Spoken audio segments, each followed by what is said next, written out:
Assalamualaikum warahmatullahi wabarakatuh. Perkenalkan kami dari kelompok 10 yang akan mempresentasikan mengenai implementasi analisis domino efek pada transportasi bahan kimia berbahaya. Perkenalkan, nama saya Aksa Radit Pratama dengan NIM akhir 070. Perkenalkan, nama saya Muhammad Gibran Asegaf dengan NIM akhir 090. Pada latar belakang, transportasi bahan kimia memiliki risiko tinggi terhadap kecelakaan besar yang menimbulkan dampak luas. Salah satu risiko adalah domino effect, yaitu kejadian kecelakaan yang memicu kejadian lain secara berantai sehingga memperbesar dampak yang ditimbulkan. Oleh karena itu, diperlukan pendekatan analisis risiko yang mampu mengidentifikasi kemungkinan dan dampak kecelakaan secara komprehensif. Lalu selanjutnya adalah rumusan masalah. Bagaimana kecelakaan domino terjadi dalam transportasi bahan kimia berbahaya? Lalu bagaimana model kuantitatif dapat digunakan untuk menganalisis risiko tersebut? Serta faktor-faktor apa saja yang mempengaruhi terjadinya kecelakaan berantai dalam studi kasus internasional?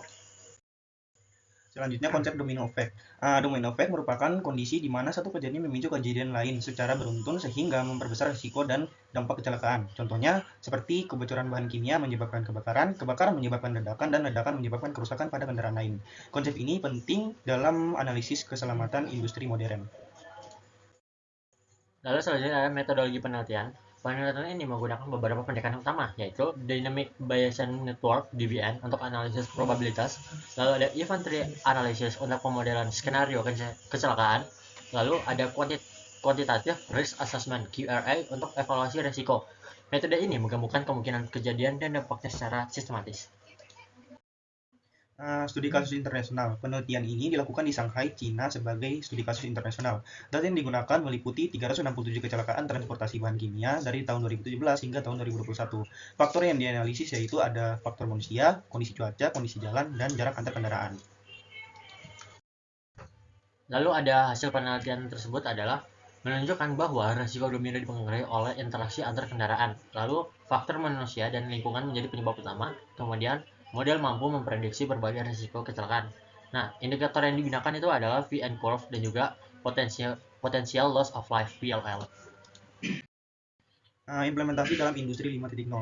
Implementasi teori domino effect dalam konteks industri 5.0 dapat dilakukan melalui penggunaan model quantitative risk assessment yang terintegrasi dengan sistem berbasis teknologi. Model ini digunakan untuk memprediksi risiko kecelakaan secara real time, mendukung sistem monitoring cerdas berbasis data, membantu pengambilan keputusan otomatis, dan mencegah kecelakaan. Dengan demikian, penerapan model ini sejalan dengan konsep industri 5.0 yang menekankan sistem yang cerdas, prediktif, dan berorientasi pada keselamatan manusia.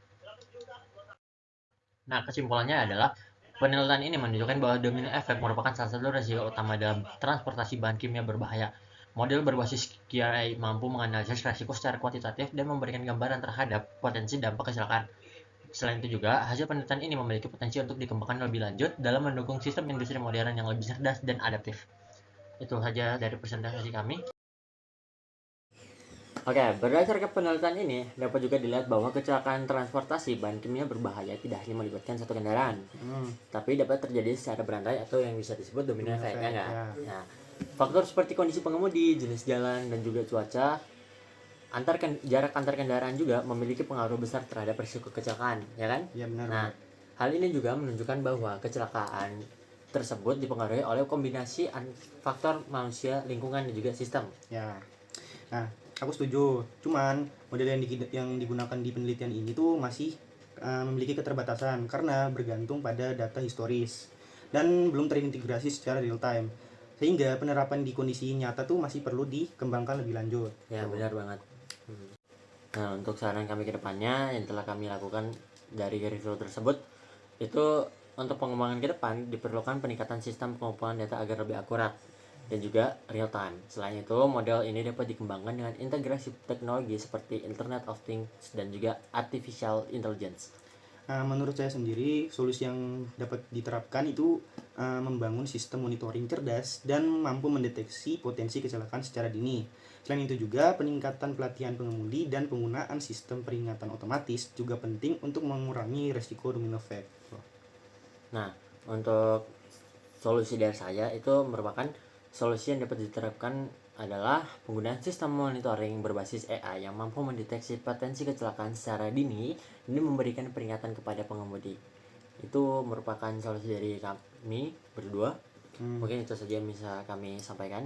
Lebih dan kurangnya, wassalamualaikum warahmatullahi wabarakatuh.